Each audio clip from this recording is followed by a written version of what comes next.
Assalamualaikum warahmatullahi wabarakatuh. Kita dari kelompok 1.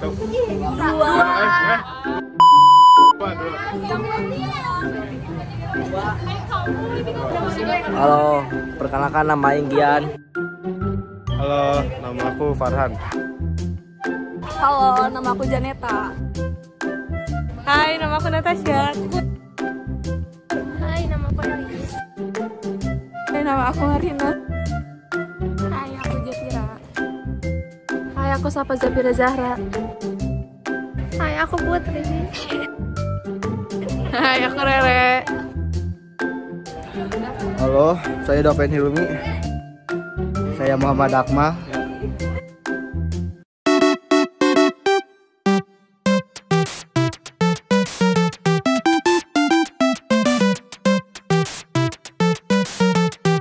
Baik, kasus satu ini kita akan membahas membuat garis lurus di lapangan.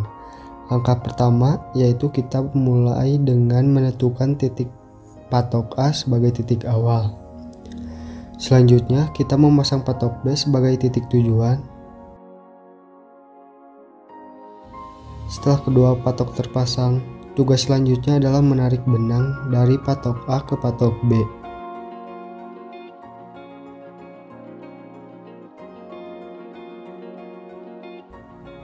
Kemudian, jalan yang sudah disiapkan dimasukkan ke dalam garis lurus antara titik A dan titik B. Langkah terakhir adalah mengukur jarak dari setiap jalon untuk menyelesaikan proses ini.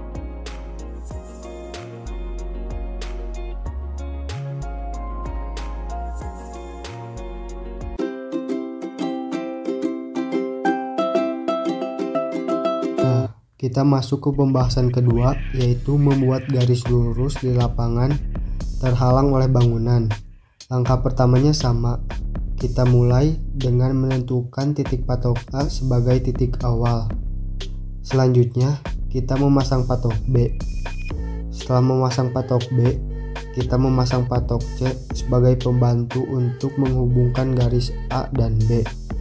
Kemudian, setelah ketiga patok terpasang, langkah selanjutnya memotong garis AC menjadi dua bagian, sama halnya juga dengan garis CB, dan hasilnya bisa ditulis dengan A aksen dan B aksen. Setelah terbentuk garis A aksen dan B aksen, langkah selanjutnya kita membuat siku di antara garis A aksen dan B aksen, dan hasilnya bisa ditulis dengan C aksen. Kemudian ukur jarak dari siku-siku C aksen tersebut. Setelah itu, membuat garis lurus dari titik A aksen sejajar dengan A aksen dan diberi nama A double aksen. Maka dapat dilihat titik A aksen dan titik double aksen akan sejajar atau garis lurus dengan titik B. Selanjutnya, mengukur jarak antara titik A ke titik 1, kemudian ke titik 2 menggunakan alat pengukur seperti meteran atau penggaris.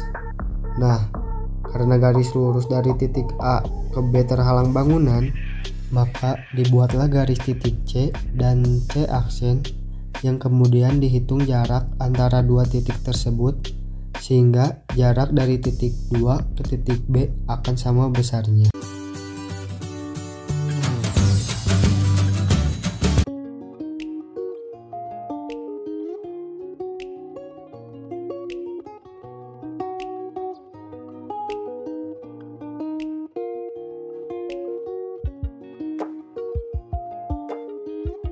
Langkah pertama, buatlah garis AC dengan C mendekati B. Langkah kedua yaitu membuat segitiga pertama dari B ke garis C dengan cara disikukan. Maka akan diperoleh jarak dari B ke garis C yaitu 13,22 cm dan jarak dari C ke A yaitu 13,75 cm. Selanjutnya, membuat segitiga kedua di antara garis A, C. Jarak dari A ke segitiga kedua yaitu 18,8. Lalu ukur dan buatlah perbandingan segitiga. Dari hasil perbandingan segitiga tersebut, mendapatkan ukuran 6,36 di patok A aksen. Lalu didapatkan satu garis lurus dari patok A ke A aksen.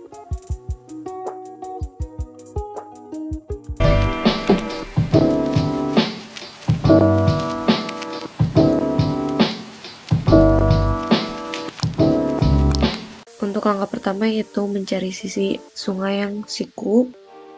Jadikan salah satu bidang atau benda yang berada di seberang sungai untuk dijadikan patokan, misalnya menggunakan tiang atau pohon. Lalu buat patok A yang berada sejajar dengan bidang patokan yang berada di seberang sungai.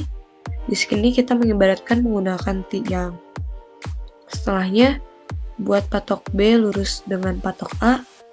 Untuk panjangnya bebas, mau sepanjang apapun.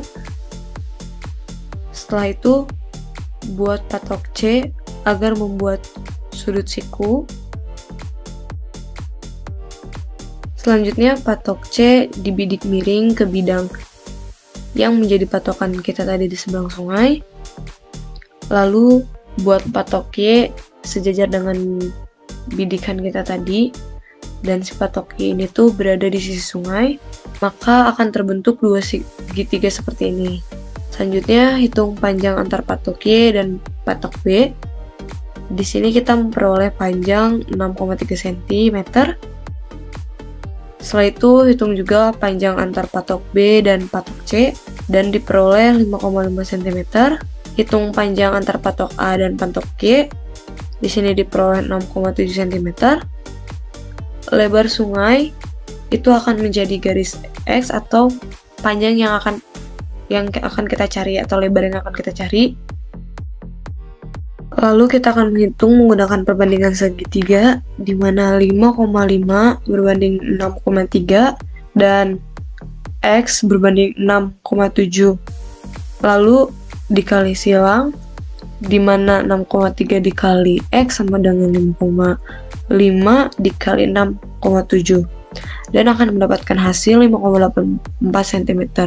5,84 cm ini adalah lebar sungai yang kita cari. Ya, sekian dari kelompok 2. Wassalamualaikum warahmatullahi wabarakatuh. Sudah.